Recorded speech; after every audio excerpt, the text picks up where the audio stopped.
Bonjour à tous et bienvenue dans cette édition. Le président de la République, Alassane Ouattara, est de retour à Abidjan. Le chef de l'État a regagné la capitale économique hier en provenance de Dubaï, où il a pris part à la conférence internationale des investisseurs organisée par les pays de l'UEMOA. La rencontre a été fructueuse au regard des résultats obtenus. Le nouveau bureau de la commission électorale indépendante a tenu hier sa première réunion. C'était au siège de la CEI. Il s'agissait pour les 6 membres du bureau d'élaborer le programme d'activité de l'institution. C'était l'occasion pour le président de la CEI, Youssouf Bakayoko, de réaffirmer la détermination de son organe à parvenir à des élections libres et transparentes. Léon Brou. Réunion du nouveau bureau de la CEI, la commission électorale indépendante ce mercredi. Les 6 membres désignés une semaine plus tôt ont répondu à l'invitation du président Youssouf Bakayoko. Objectif, élaborer le programme des activités préparatoires des élections de 2015. Ajustement du cadre organisationnel et réglementaire de notre institution, passer à l'ajustement juridique devant régir les futurs scrutins, la révision de la liste électorale pour y inclure notamment tous les ayants droit qui ne figurent pas encore et prendre en considération ceux dont la situation n'avait pas été claire en 2010. La mise en place d'un dispositif inclusif de prévention des conflits qui pourraient survenir lors des prochaines élections. Ce premier conclave du bureau marque le démarrage des travaux de la CEI, travaux dont la finalité pour le président de l'organe reste des élections libres et transparentes. Je voudrais donner l'assurance à tous que la commission électorale s'emploiera à organiser ces futures élections selon les standards internationaux. Je veux saisir l'opportunité pour inviter les acteurs politiques de notre pays à œuvrer de concert avec la commission électorale, à l'appuyer, à la soutenir pour que nous arrivions à des élections apaisées. Cette première rencontre au sommet vise aussi à préparer celle de la commission centrale de la CEI prévue pour la semaine prochaine. Il s'agira certainement de mettre tous les 17 commissaires au même niveau d'information pour plus d'efficacité. On s'intéresse à une rencontre entre la ministre de l'Éducation nationale et de l'enseignement technique Kandia Camara, les syndicats et les parents d'élèves. Une rencontre qui a permis à Kandia Camara de recueillir les préoccupations de ses interlocuteurs en vue de favoriser une année scolaire apaisée. Herman Niamien.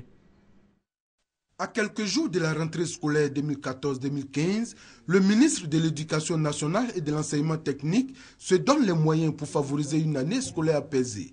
Cette rencontre avec le Conseil consultatif de l'Éducation nationale vise donc à recueillir toutes les préoccupations des partenaires sociaux que sont les syndicats et les parents d'élèves en vue de trouver des terrains d'entente pour éviter les perturbations des programmes scolaires. Nous voulons mettre l'accent sur la qualité. La qualité de l'enseignement, la qualité de l'encadrement, la qualité dans la gestion, la qualité dans la gouvernance de notre système éducatif. Donc, et évidemment, si nous avons tout ça, l'objectif, c'est la performance. Les préoccupations du Conseil consultatif se résument essentiellement au profil de carrière des enseignants, les arriérés de paiement des indemnités de logement et la situation des enseignants contractuels. Pour ce qui concerne l'enseignement préscolaire et primaire, on a la question des instituteurs adjoints sur le plan administratif bien entendu, mais sur le plan matériel, il y a les arriérés par rapport à tout ce qui s'est constitué comme stock relativement à l'indemnité de logement, relativement à la bonification indiciaire, mais on a également la question même de l'existence des organisations syndicales à travers les questions de précompte à la source. Et c'est l'ensemble de ces questions-là qui devront faire objet de réflexion pour que des solutions idoines soient trouvées, pour que le climat qu'on a constaté l'année dernière puisse se perpétuer. Créé le 6 mars 2014, le Conseil consultatif de l'éducation nationale qui comprend en son sein des représentants des syndicats, des parents d'élèves, des guides religieux et des chefs traditionnels est une plateforme d'échange pour prévenir les conflits éventuels qui pourraient subvenir au sein de l'éducation nationale. On s'intéresse à une rencontre entre la ministre de l'Éducation nationale et de l'enseignement technique, Kandia Camara, les syndicats et les parents d'élèves. Le ministère de la Solidarité rend hommage à l'ensemble des travailleurs humanitaires pour le dévouement et leurs actions de solidarité. Il a initié à cet effet la quinzaine de la solidarité qui se déroule en ce moment. L'action des humanitaires s'est faite remarquer au plus fort des crises qu'a connues la Côte d'Ivoire. Dans le cadre de la quinzaine de la solidarité, la ministre de la Solidarité, de la Famille, de la Femme et de l'Enfant, Anne Désiré Ouloto, a au nom du gouvernement rendu un hommage appuyé à l'ensemble des travailleurs humanitaires. Vous avez contribué à l'organisation et à la sécurisation du processus électoral en 2010 et 2011. Que dire alors quant à la prise en charge de ces milliers d'enfants, de femmes, de jeunes, d'adultes, de vieillards, déplacés internes et réfugiés dans les pays voisins? L'un des faits marquants de cette célébration a été la distinction par l'État de Côte d'Ivoire de certains acteurs humanitaires. Par cette décoration, le gouvernement de la Côte d'Ivoire nous fait beaucoup d'honneur parce que nous travaillons pour le développement, nous appuyons les pays et de mon point de vue, nous avons essayé de jouer notre rôle aux côtés du gouvernement. À 2 jours de sa visite d'État dans la région de l'Ifou, le président de la République est attendu avec impatience à Daoukro. Les femmes de la ville se sont mobilisées pour lui réserver un accueil chaleureux. Et pour parler d'une seule voix, elles se sont réunies au sein de l'association des diamants d'Etrokro et de Samanza. Michel Mambo. La reconstruction du marché, la réparation des pompes villageoises, l'assainissement de la ville, l'autonomisation des femmes. Autant de doléances que les femmes de Daoukro entendent présenter au chef de l'État, le président Alassane Ouattara, lors de sa prochaine visite dans la région de l'Ifou, visite prévue du 14 au 17 septembre. Pour parler d'une seule voix, elles décident donc de s'unir au sein d'une association, l'association des diamants d'Etokro et Samanza. À la tête de l'ADES, Kwasi Josiane Godé, sa vision, faire des femmes de Daoukro des actrices de développement. Tout ce qui se trouve sur le marché de Daoukro, qui est notre chef-lieu de département, provient de nos 2 sous-préfectures. En fait, nous sommes le grenier du département de Daoukro. Mais étant enclavé à cause du manque de bitume, il se trouve que nous avons des problèmes pour écouler nos produits. En tout cas, c'est un cri de cœur. L'ADES revendique plus de 600 membres. Engagés dans la lutte contre la pauvreté, l'organisation fonde beaucoup d'espoir en la visite du chef de l'État. Le groupement des sapeurs-pompiers militaires célèbre ses 40 ans, 40 années passées à sauver des vies. La cérémonie officielle marquant cette célébration s'est tenue récemment en présence du ministre chargé de la Défense, Paul Kofi Kofi. Il est à noter que les festivités vont durer 21 jours. Hamza Diaby.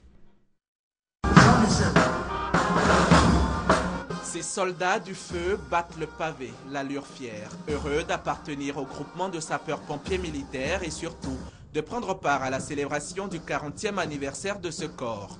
Depuis 40 années, 480 mois, soit 14 600 jours, les hommes et les femmes de ce corps volent au secours des populations ivoiriennes avec abnégation, dévouement et obsession, de quoi s'enorgueillir. Être sapeur-pompier militaire est bien plus qu'un métier ou un emploi.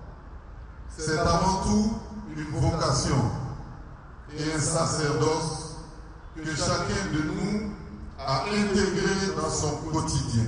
Selon le chef de corps, Issa Sako, le GSPM est beaucoup connu du grand public, mais il est surtout mal connu. Présent à cette cérémonie, à la fois en sa qualité de tutelle et représentant le parrain Ahmed Bakayoko, ministre d'État, ministre de l'Intérieur et de la Sécurité, Paul Kofi Kofi, le ministre chargé de la Défense, n'a pas manqué de saluer tous ceux qui aident au quotidien le GSPM. 40 ans pour le mouvement des sapeurs-pompiers militaires, cette noble mission de secours a bénéficié de la contribution des pionniers ivoiriens, mais aussi de l'appui de nos partenaires extérieurs. 1974-2014, le groupement de sapeurs-pompiers militaires en 40 ans a traité 406 703 interventions, soit une moyenne journalière de 28 interventions, au cours desquelles plusieurs pompiers ont péri. De vaillants soldats qui ont accepté le sacrifice suprême pour sauver d'autres vies, des soldats dont on se souviendra toujours. Capitaine Navazo. Penchons-nous sur une rencontre de taille. Il s'agit de celle des évêques de Côte d'Ivoire et le pape François. La rencontre est prévue le 15 septembre. Les détails avec Serge Gangomin. Les évêques de Côte d'Ivoire se rendront au Vatican le 15 septembre pour y rencontrer le pape François. Au nombre de 15, ces responsables des diocèses sacrifient ainsi à la tradition de Ad Limina. Cette rencontre, qui a lieu tous les 5 ans, est l'occasion pour chaque évêque de s'entretenir avec le Saint-Père de l'Église catholique. Au cours de leur séjour, ils effectueront un pèlerinage au tombeau des saints bâtisseurs de l'Église, Saint-Pierre et Saint-Paul. Les évêques vont à Rome à l'occasion de la visite à Ad Limina pour réaffirmer leur communion avec le pape, avec le Saint-Siège. Et à cette occasion, chaque évêque rencontre le pape et lui fait le bilan, le rapport des activités de son diocèse. Et le pape profite de l'occasion pour donner quelques conseils, quelques orientations pour la vie de l'Église. J'ai saisi l'occasion pour dire aux Ivoiriens de prier pour tous les évêques qui vont se rendre au Vatican, rencontrer le pape.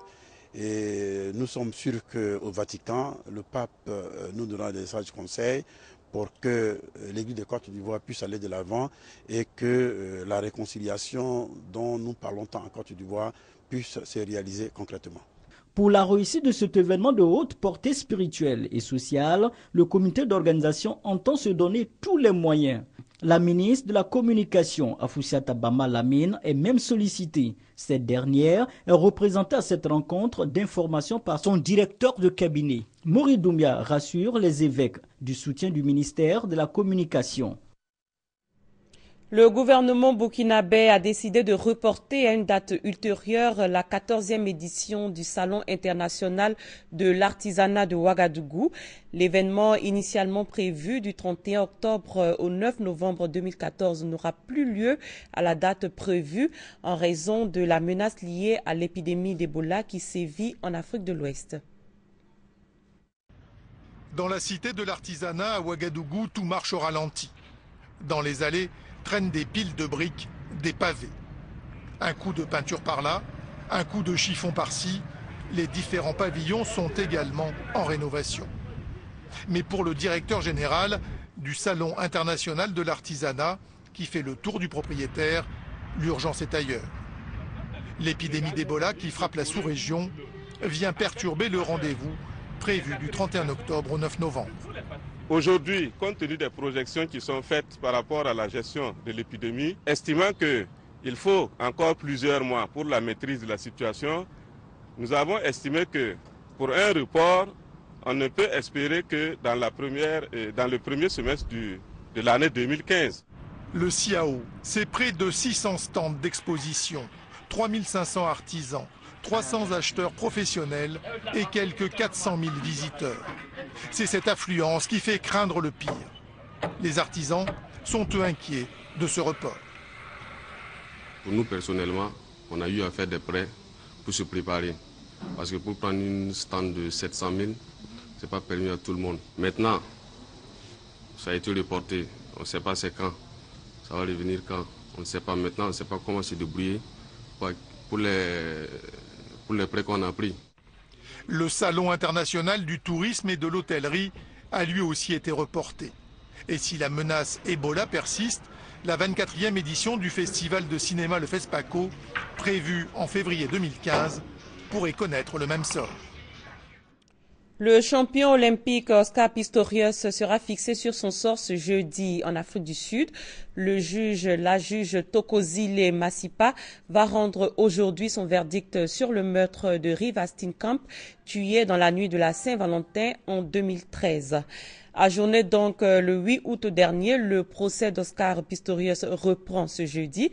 Après 5 semaines de délibération, la juge chargée de l'affaire va annoncer sa décision et dire si Oscar Pistorius est coupable ou non de meurtre. L'athlète sud-africain surnommé Blade Runner, premier double amputé à avoir participé à des Jeux olympiques de valide, est jugé pour le meurtre de sa petite amie Riva Steenkamp depuis février dernier. Il risque 25 ans de prison. Et c'est la fin de ce 6h30. Merci de l'avoir suivi. Très bon début de journée à tous et à toutes.